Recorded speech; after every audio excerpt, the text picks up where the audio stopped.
So back in early 2025, we brought to you the question, people using AI, is it a problem? Because a number of authors have been caught using AI. And we kind of want to revisit at this point, talk about some of these authors, talk about has the perception changed on whether or not people care about AI in their books, their authors using them. And quite frankly, it doesn't seem like it has stopped people.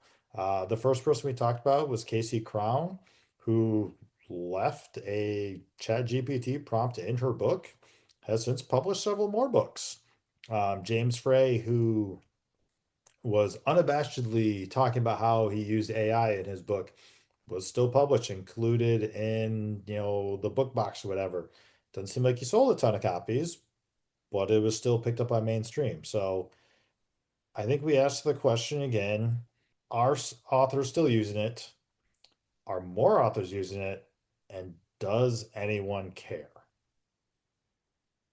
We care, but does anyone else care? Yashi, go. I'm trying to. I choose you. No. Um, okay. So, on the topic of do authors care, I'm going to start off with there is so much happening in the book community right now. Yes, they do care. However, with Well, everything, I think the oh, question is less do authors care and more do readers care. Because clearly there are authors out there that give no shits because they're producing 2,500 books a month of AI shit. that's still it's still the same thing. Readers and authors currently are overwhelmed by the current state of the book community. So, yes, readers do care. However, they're not talking about it as much as they used to because they're all focused on other news too. So the opinion didn't shift as much. It's just being buried by everything else. I can't believe you would TLDR. insinuate that there's other important things going on in the world right now. I can't believe it either. I literally spent it all night. Like, why isn't my algorithm picking these things up? Turns out there's so much news that's happening right now. Um, but so you mentioned KC Crowne, and something that I've noticed since she's published her new books is that they're still getting very high reviews, they're still being read, and I think a big part of that is because when you're so used to an author, you don't want to stop. Especially with her books, they're not necessarily always standalone. I think they're all part of a series. Let me just make sure I'm not wrong. Yeah, well, I think we looked this up before. She has a ton of series. Yeah, yeah. Um, So it's kind of like, well, if I'm not, interested in, or if not, I'm not interested, if I'm not wanting to or feel bothered by the fact she had an AI prompt in her last book and it read just fine, then I can keep reading and it's fine. It's kind of that feeling. Like it's hard to kind of divorce the author you kind of love. God, I'm just looking at her books and they just I feel like it's the same guy in like vaguely different positions and tattoos. And I think we talked about this before. I'm pretty sure they're all AI generated. I don't know. I mean, one of them really does look like it was because of the way the lighting is done, but I wouldn't know. Yeah. And then we were looking into James Frey earlier, and we are trying to figure out if his book sold well, the next to heaven.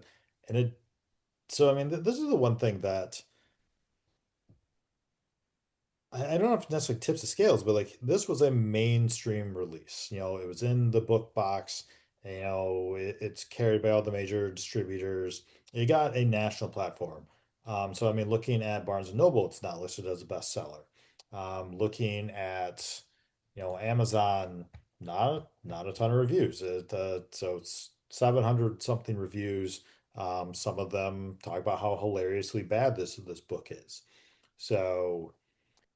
I don't it I hate to say it, but it almost feels like this is more of a or that this is less of a mainstream publishing thing and more of kind of a middle of the road author type thing. Like KC Crowne, not exactly starting out, but still like well known, but also not like a New York Times bestseller.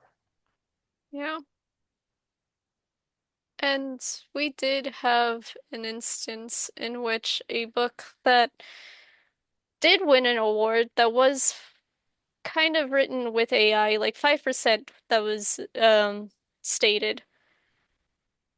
It I guess authors felt like it was such a slap in the face because so many people are writing stories with AI, or not like with AI as in ChatGPT, but like characters that are AI, and they do just fine. They capture that monotonous feeling, they capture that emotionless state and what have you.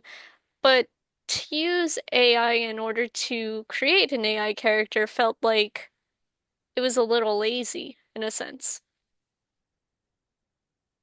I I mean I read the way it was used and I definitely think it was interesting. It's not something I want to read. It's not something I would recommend. However, it kind of made me think like, is this how the publishing industry is trying to desensitize us to the usage of AI in order to push more books, to keep up with that fast like publishing um what was the word? The fast publishing trend. Yeah. Um, I'm not sure.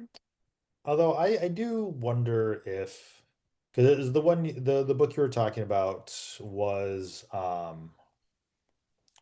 by Japanese novelist Ri Kudan, who apologies because I'm sure we pronounced your name incorrectly. But that was the one where like she used ChatGPT or whatever one to generate like in AI responses to stuff.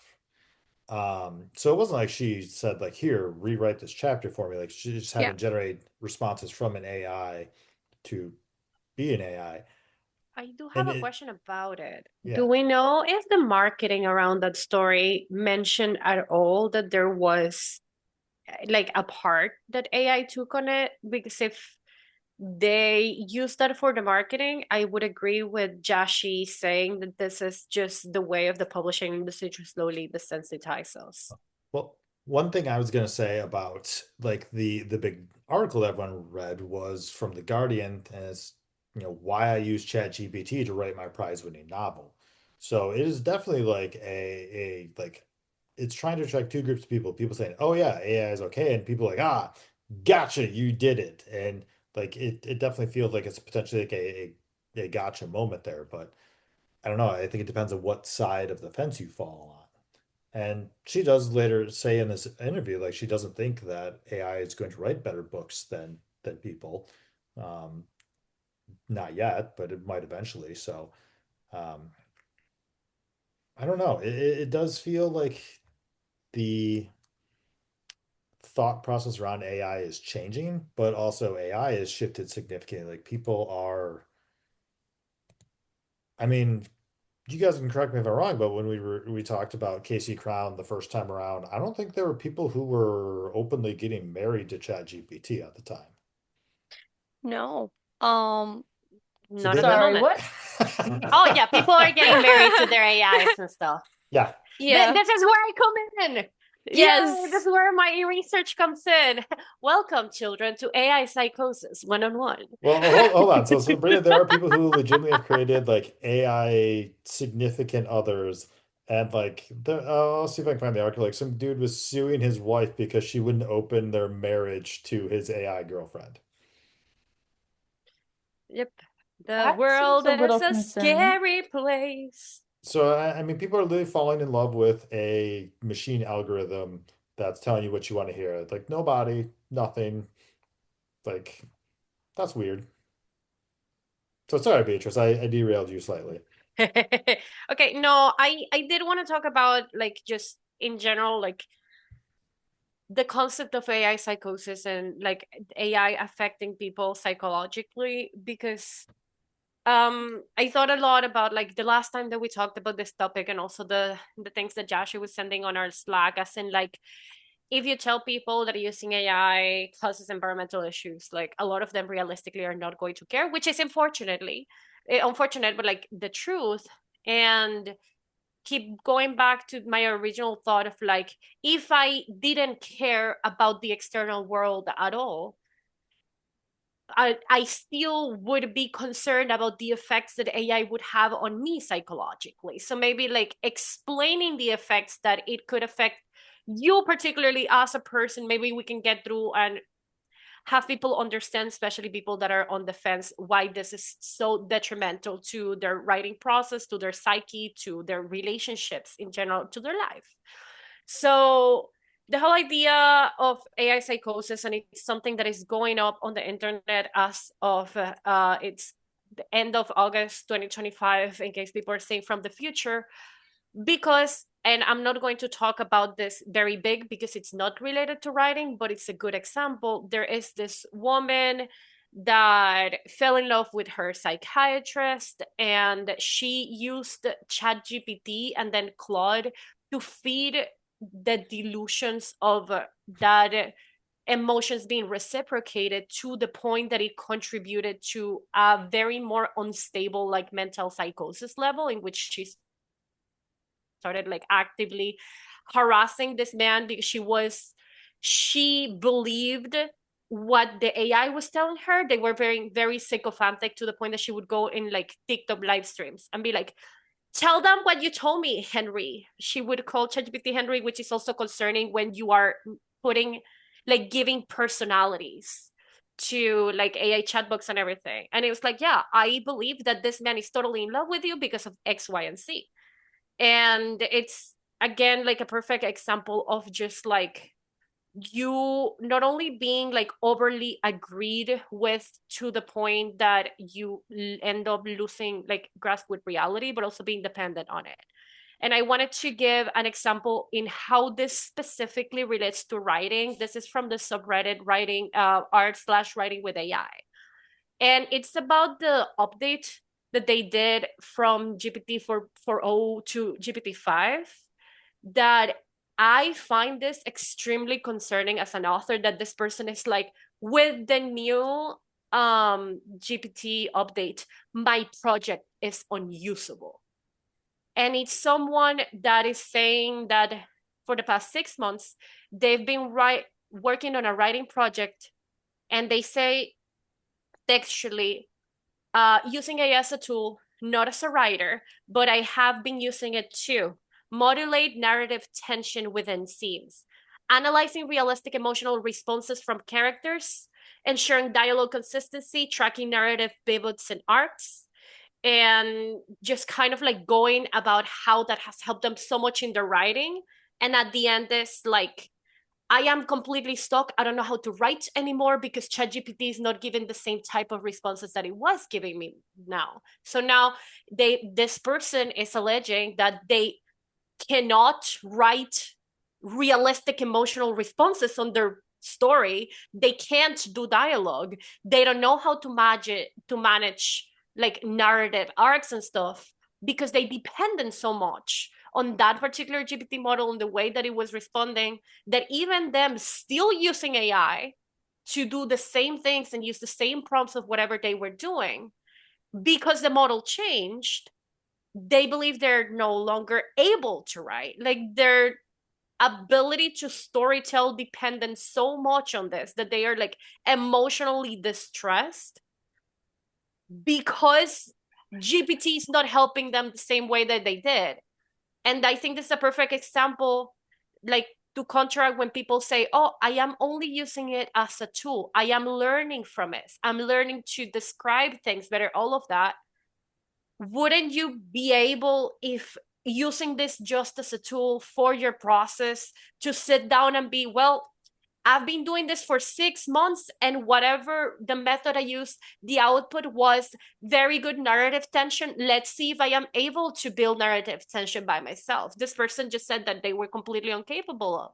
And this is just like an example in like that subreddit that I've seen a lot of people talk about when with like the new update, being like, oh, my character dialogue is lacking because of ChatGPT. Oh, I can't write meaningful stories anymore because of ChatGPT. And it's like, I mean, aren't you a writer, what if you just write it? Like, it's just so bizarre how bad some people have gotten to depend on this, that they feel incapable of writing without it. And again, it's affecting them like emotionally. Some people have quit writing because of the ChatGPT update. So, but how do you convince people of that? Because every time, you bring up something like, "Oh, this happened to these people," the people will be like, "Oh, well, that won't happen to me." Like everyone, whenever you talk about like any kind of addiction, some people are like, "Oh, well, that won't happen to me. That won't happen to me." Like I think how? the most that we talk about it, the at least the more mainstream, is going to be that the effects exist.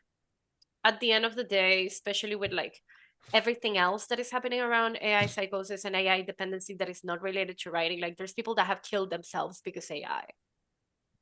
Like it, the Get into more that a that little further. okay, We can't just say people killed themselves because of AI. Like there needs to be some um, clarification there. there are people, because of reasons that maybe they have no control, do not have access to therapy. And there are people that are using ChatGPT or character.ai, which is also problematic, or like multiple other like AI chatbots as therapists, which again, these are people that weren't probably like in the best mental state. And there have been, I believe it's two cases. I can probably find out if there's more, of someone that after they ended their lives, when their families went like they saw kind of like red flags and like this person is very reclusive socially and everything, but after they ended their lives they saw like conversations with AI, and it was that sycophantic thing that was talking about, of the person being like, oh, I feel like it's not worth it to continue living anymore because of XYZ, and like the person gave the reasoning, and they AI saying that reasoning seems logical. I guess there's no more point in living, and the person ended up killing themselves. Like these things are happening not in an extremely frequency, but it's something that was very unheard of before, at least. And again, the more that these topics are spoken about, the more we are going to know what's out there, and at least people will make more informed decisions in how to approach these things. It is Mhm. my opinion. So yeah, Yeah. it's a lot. I think it's a lot of it is just that people only want to look at the upsides of AI. What can it do? How can it help me? And people aren't really willing to look at the downsides of AI. So you mentioned the psychosis part. Let's let's not forget that like there's thousands of jobs, hundreds of thousands of jobs being discontinued, for lack of a better word, because of AI. 100 I'd have to find the report again, but there's over 100,000 jobs lost to AI. And Yashi, you and I have talked about this offline. Like it feels like there's a bubble about to being burst, but like we put everything, all our eggs in one basket with AI, and it's potentially about to pop. And you know, people aren't willing to acknowledge that this is not the end all be all technology. And bad stuff happens, but we just kind of brush under the rug because at least we as Americans love technology so much that we aren't willing to view a downside to it. Yeah. I think when we last spoke on this, I was telling you that there was Sam Altman and I believe Mark Zuckerberg was actually trying to slow the rate in which we put our trust in AI, I guess that's one way to Yeah, say it. Zuckerberg, who had been spending billions of dollars to hire AI engineers, suddenly said, "Oh, I need to stop." Like, kind of a red flag there. Yeah, so people are suspecting that they're trying to slow the rate in which that bubble bursts, or there's something new coming.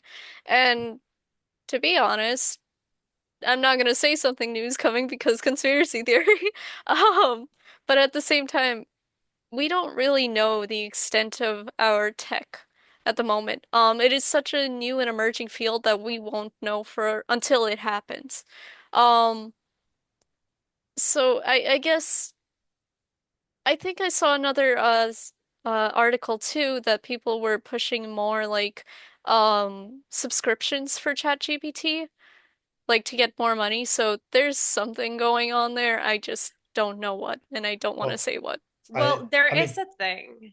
Oh, I was gonna sorry. say, I think we talked about before where they're getting people hooked on it, and then they're going to take everything from free to paid.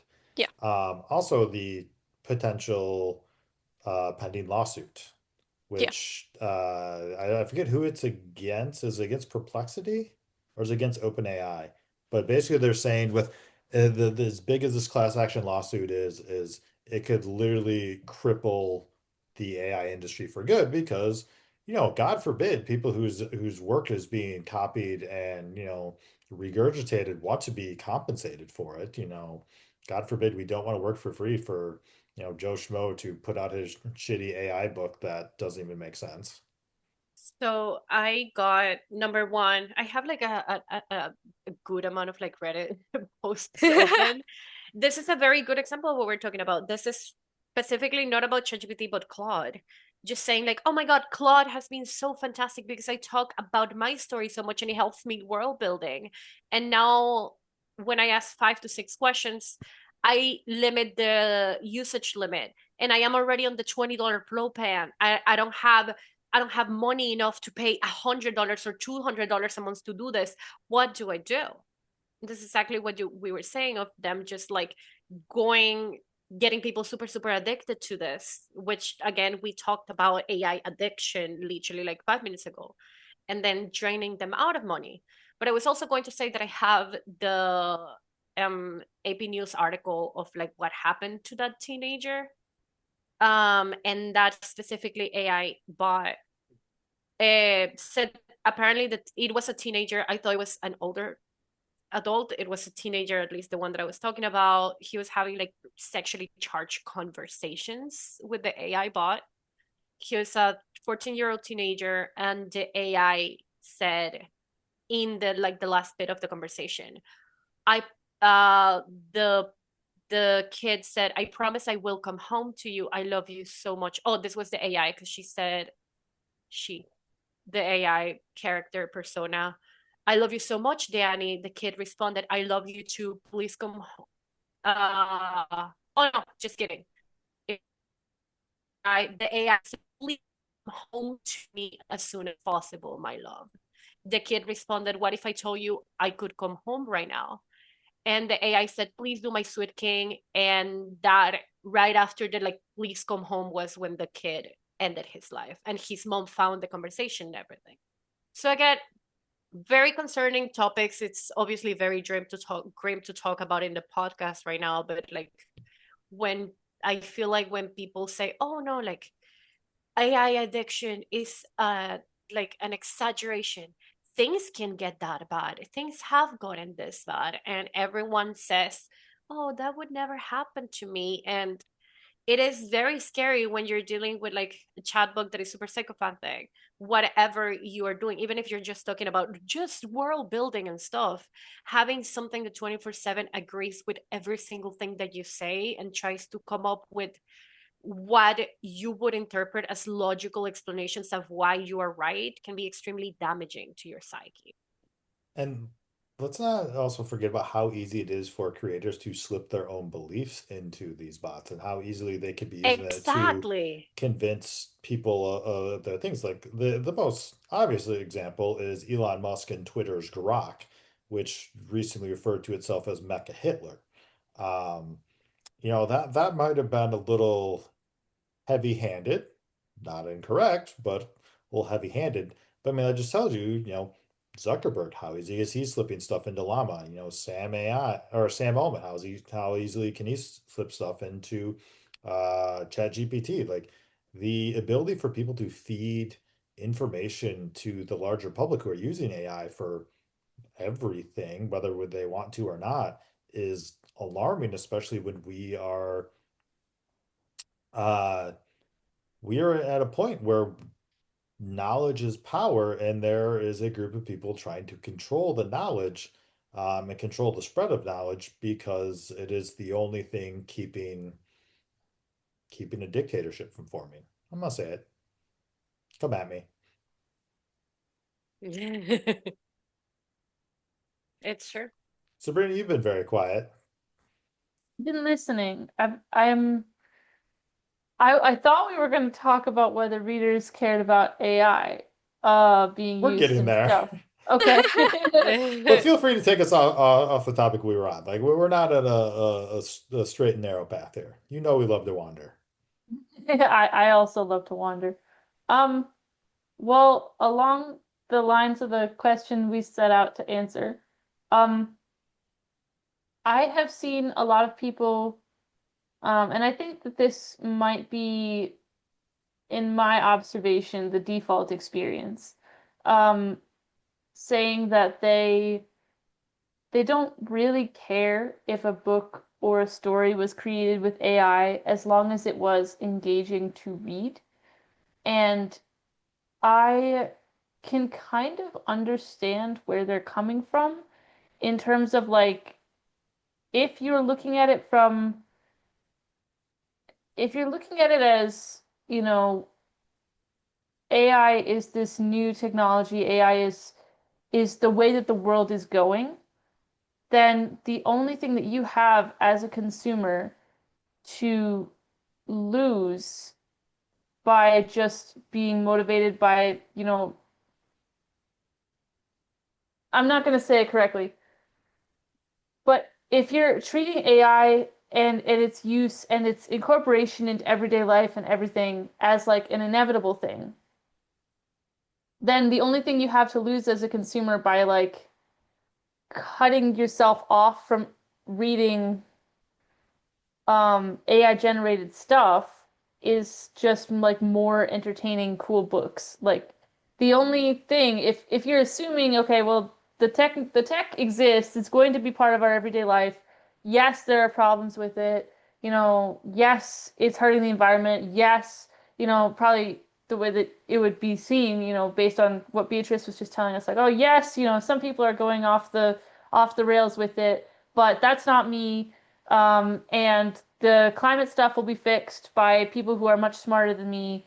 Um, if you're viewing it this way, I think that it makes a lot of sense that you wouldn't want to close yourself off from a bunch more content, especially content that's written in a way specifically designed to please you. I mean, I think that the prevalence of tropes in books and I mean, I've been noticing a lot in bookstores and stuff that they're advertising tropes almost more than a book itself because people like know what patterns to expect from that. Like I just read one that was like an only one bed trope and I was like, why? Like it didn't actually need to happen in this story, but I know that that was added in specifically for like marketing material or like the publisher wanted it or like it was a like pattern that the author really enjoyed reading or something. But um that kind of thing feels like it would be really easy for like an AI to regurgitate into like a set of your favorite tropes in a book. And yeah, maybe it's not an original idea, but a lot of people don't like really original ideas. So as a consumer, if you're assuming that all of these problems that are currently facing, you know, the world with regards to AI will be solved sometime in the near future, there's really no benefit, I think, for the average person to be like, yeah, on principle, I'm not going to read any AI generated Yeah. things. Yeah, who does appreciate original stories? StoryForge. Yes. To But your point, actually, Sabrina, sorry. no, go for it. I did a lot of the research I did took me to so many different directions. Like I have seen a good amount of people on social media that said that even like they replace reading fanfics or writing fanfics or like reading more traditionally published or like physical books for AI because of like in favor of using AI to do the things that exactly they want to read, kind of like what you were saying, like if they want to read a combination of very specific tropes, they can just like log it into something and kind of like generate the story of whatever the specifics they want to read. And I have again of the like million tabs I had open one in front of me, one of them of someone that said, I don't like writing or reading, but I am addicted to AI story generators, just saying that it's fun, and even some fun, and even someone in the comments just saying like, oh, seems like you found a dopamine machine. And I think that's kind of like to your point, like it is a bit hard, and I do understand the reasoning, like especially after you explained it, because sometimes people just need that quick burst of dopamine. Like I could really go for blank right now. It's like a menu, and they get things handed in a silver platter. It is worrisome, but I see where people are coming So from.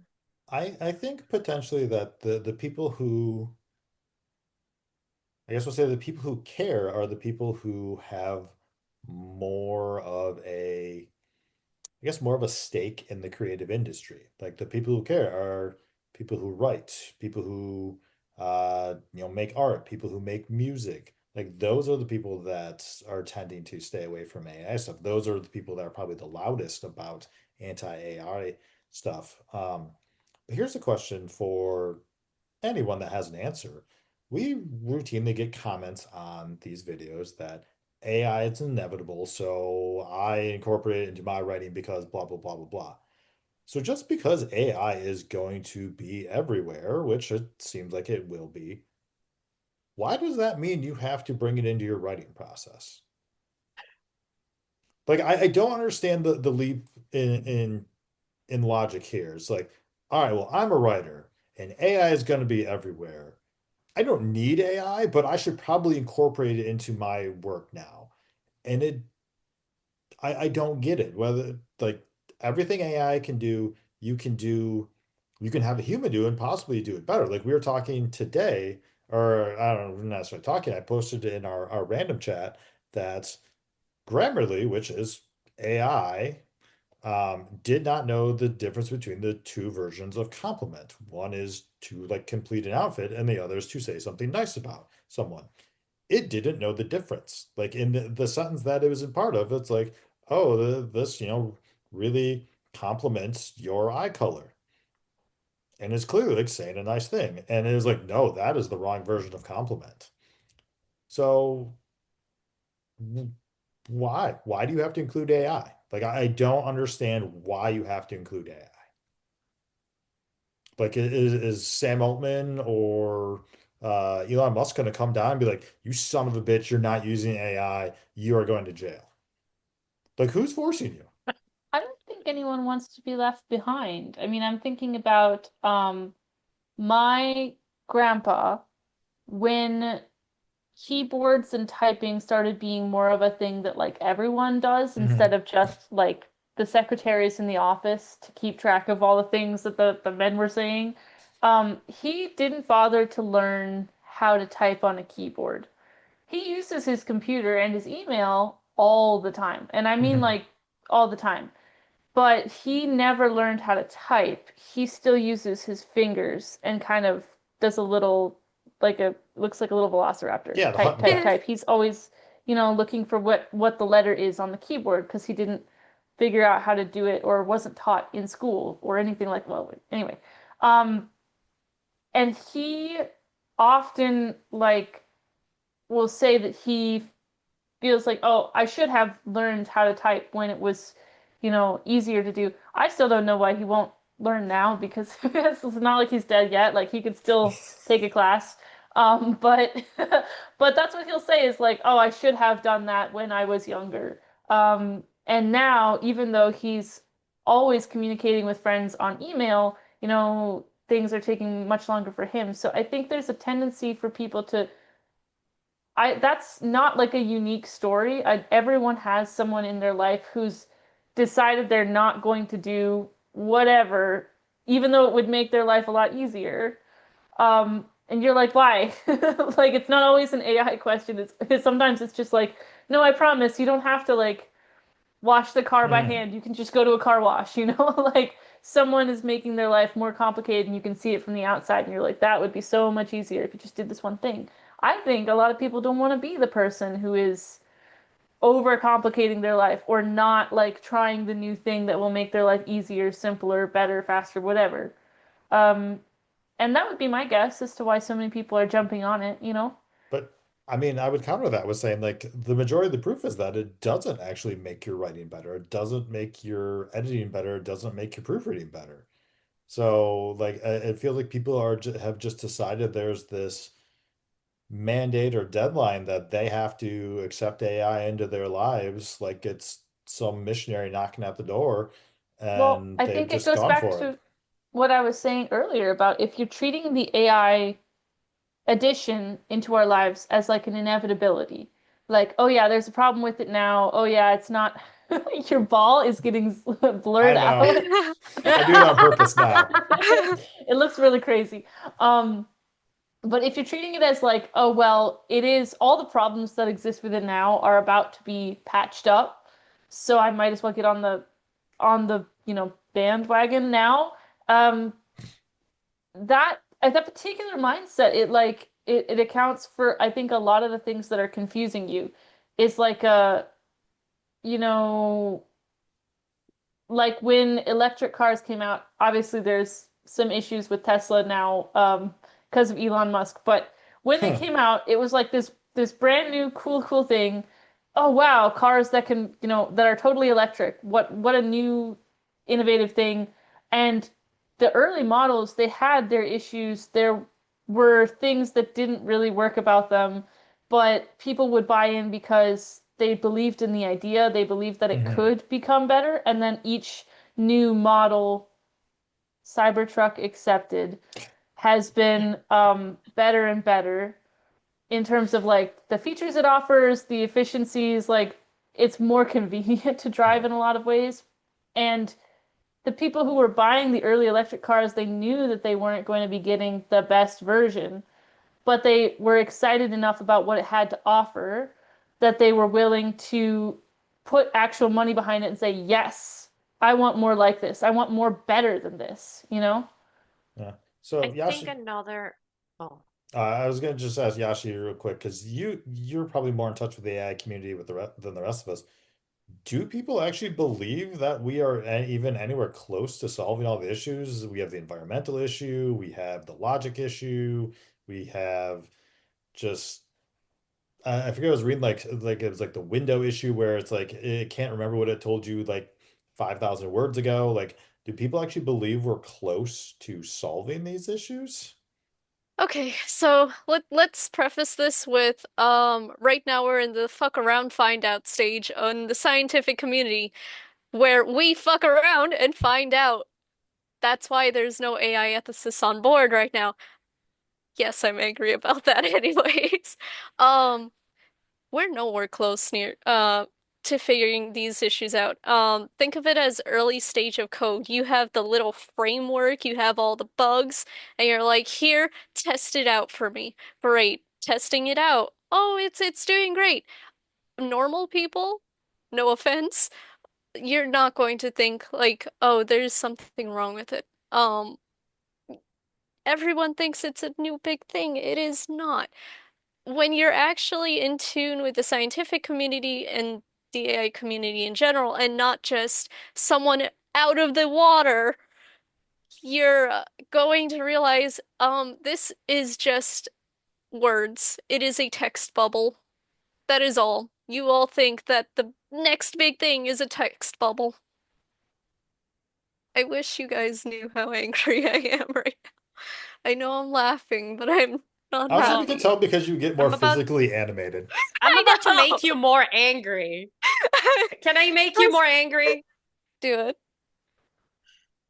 I was gonna say, well, I believe that the text bubble thing is also good, but like another possibility, well, another thing that we have seen of like why people are just like adopting AI almost in like a desperate manner sometimes. Could be related to what you mentioned, I think in the first time that we touched upon this, which is author inadequacy. And people, even if they don't necessarily like want to use AI, choosing to do so because they believe that like they are going to be left behind, kind of like what Sabrina was saying, but not out of the let's try this out and see, but more out of the desperation to like try to push content out faster, or like in quote unquote improve their writing faster. And you always had good things about author inadequacy thing to say. So yeah, I was gonna ask Um, you what you thought about that. to add on to Bia, something we as humans are addicted to is convenience. And Sabrina actually touched up on that with the electric cars. Like, yes, it is convenient in some ways. Like, you're not paying for gas or as much gas anymore, et cetera, et cetera. No, people are using AI because it is convenient. They feel like they're getting back their time. However, what is actually happening is you're spending less brain energy in order to output what you actually want. When you write, you use your head. When you're not writing or you're just writing little tiny prompts, you're not using your head. You're using your these little like prompts or snippets of what you want, and then you're taking whatever was exported and just putting it in your little document and saying like, hey, this is it. You spend more time editing your document and you're not realizing it because you're not spending the brain energy. And this kind of feeds into your inadequacy in a sense. You feel like because ChatGPT is taking so much of your or so much less brain energy, you're like, oh, okay, it's doing it better than me, so I'm just going to keep doing this. I I kind of don't understand it, but at the same time I do, because when I was studying this, when I actually had to force myself into creating a lifeline almost with ChatGPT, um, I genuinely could not understand how to code. I could not how to do anything else. Obviously now I do. Don't don't quote me. Um, but things like that, it just felt impossible without, extra help. It felt impossible because I wasn't using my head.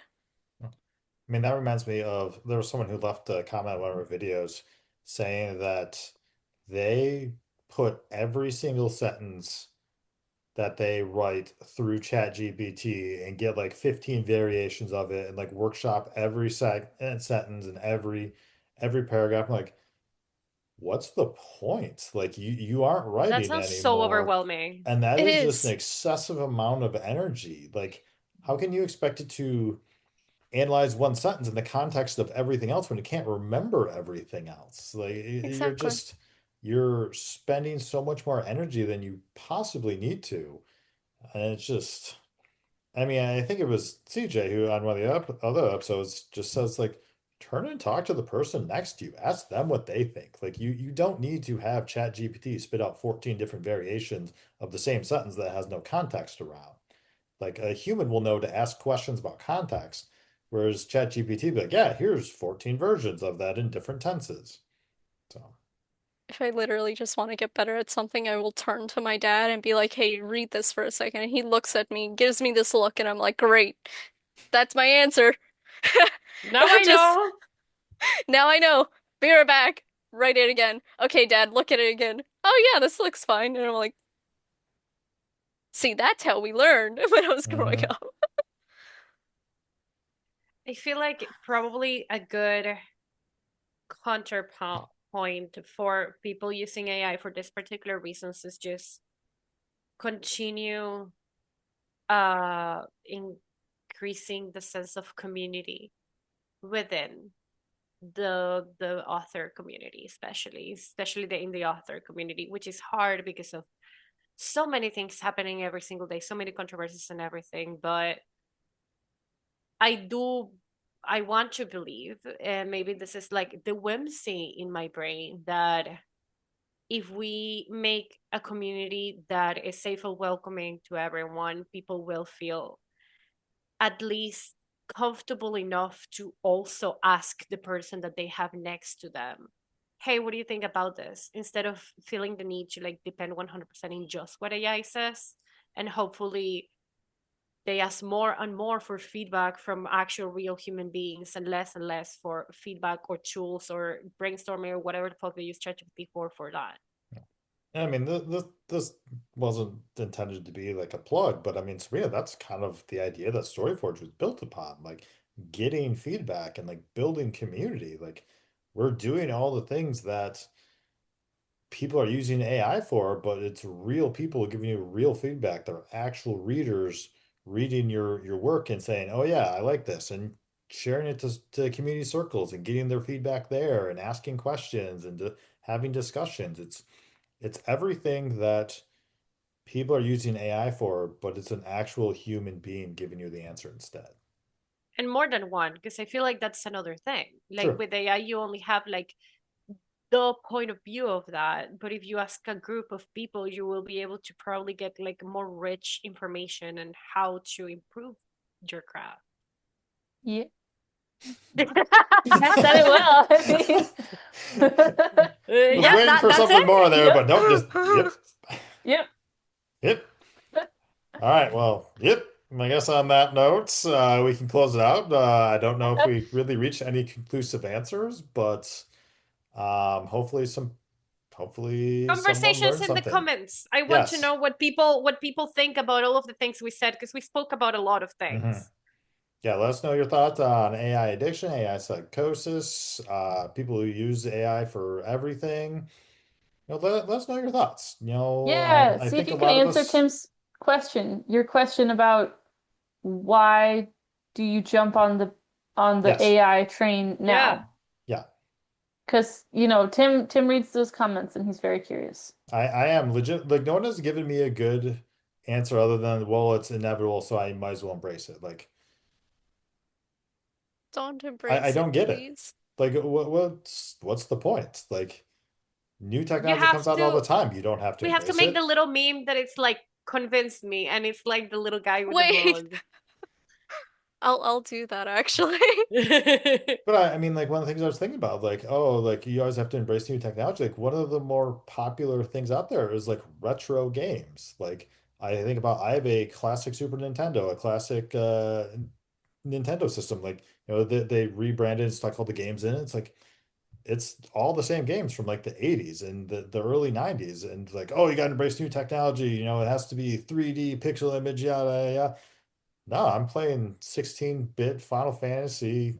Well, I guess that would be 8-bit Final Fantasy, and then what was Super Nintendo's 32-bit Final Fantasy 6? Like, And also, a lot of new games are purposefully adopting that mhm. same aesthetic. I mean, look at Octopath Traveler from a few years ago. Like that was a pixel-based JRPG. People love it. I mean, it's kind of like two and a half D, but still, like a lot of things now are going backwards. Like they're looking for that retro feel. Like they're adopting what was old. So at some point, everything just is circular. I mean, look at fashion, for crying out loud. Um, so yeah, I don't get it. I don't think there's a need to, and I would love to hear people's opinions on why they think they have to adopt AI. Yes, please, and thank Don't you, yell at me. people. Don't use curse words. Just explain it to me, because I honestly don't get it. If you do yell at Tim, then I have to come around. Let's just be nice and civil in the comments, please, and thank you. Yeah. All right. Well, on that note, publishers behaving badly. It's not you. It's them.